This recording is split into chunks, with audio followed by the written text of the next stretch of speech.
À l'époque, le meuble suédois était en valeur en France. C'était la création qui était issue de la guerre, pendant laquelle il n'y avait pas eu de création dans les pays engagés dans la guerre. Et j'ai voulu, au départ, sollicité par un architecte, faire des décorations de tissus en harmonie avec le meuble suédois.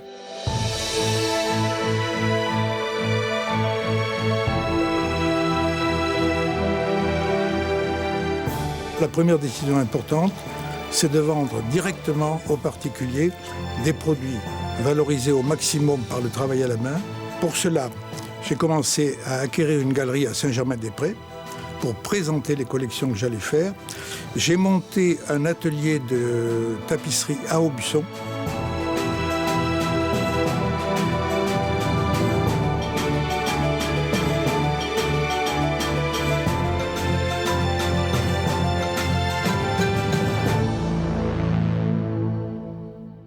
Notre entreprise va de A jusqu'à Z, c'est-à-dire que nous sollicitons les artistes vivants, leurs ayants droit, certains qui sont décédés, tombés dans le domaine public au bout de 70 ans, ou même des trésors, c'est vrai pour les tapis, existant dans le patrimoine français, national ou privé, dont nous refaisons des tapis avec des modifications et différenciations. La première démarche, on fait le carton. Nous avons un adaptateur, ou si l'on veut, interprète, qui est un artiste aussi, qui traduit dans notre langage le travail de l'artiste. On a les formes qui sont évidemment respectées, mais toutes les couleurs sont codées, elles ont chacune des numéros. Ce carton est primordial. Je crois que c'est la base de la fabrication.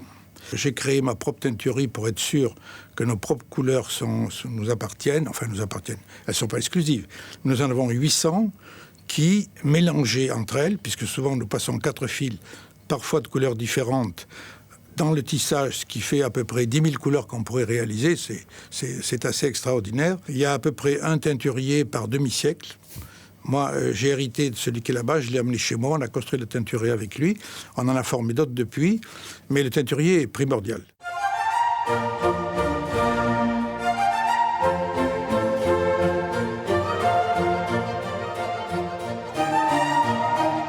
Les tapisseries sont reconnues œuvres d'art originales si nous les limitons à 8 exemplaires. Comme nous en vendons à peu près un par jour, il faut pratiquement un nouveau modèle toutes les semaines. Donc on a 350 modèles en permanence. Un modèle en moyenne dure 2 ans ou 3 ans. Pour les tapis, nous en avons moins. Pour les tapis, nous en avons 150, parce que ça recouvre pratiquement 4 siècles de production française. Dans un tapis, il y a ce qu'on appelle les écoinçons qui sont aux 4 coins. Il y a le centre qui est souvent un bouquet ou une rosace centrale. Et puis il y a également des guirlandes sur les côtés. Bon, à partir de là, en changeant les motifs l'un ou l'autre, on arrive à faire quantité de tapis.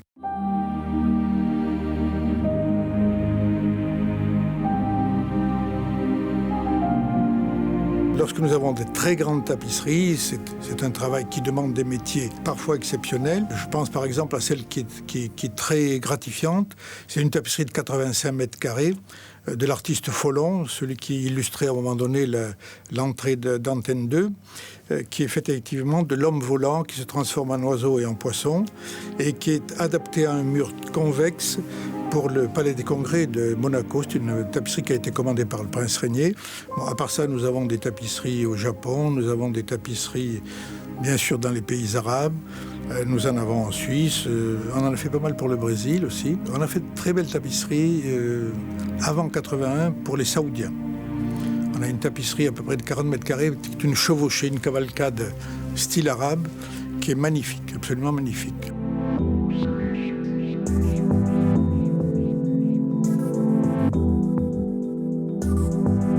Notre projet d'expansion se porte surtout sur les tapis. Les tapis, il y a une très grande richesse française de tapis et surtout une grande diversité de création parce que les tapis, un tapis en gros c'est un jardin qu'on a rentré chez soi.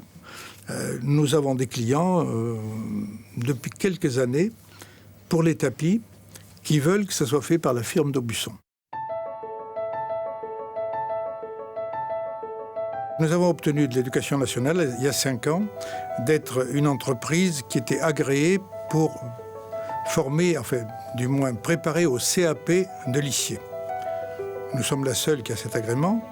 Nous faisons de la formation depuis 5 ans. Il faut dire que nous en avons besoin parce que quand j'ai créé mon entreprise, il n'y avait pas tellement de lycées disponibles. J'ai pris tous les jeunes qui sortaient de l'école.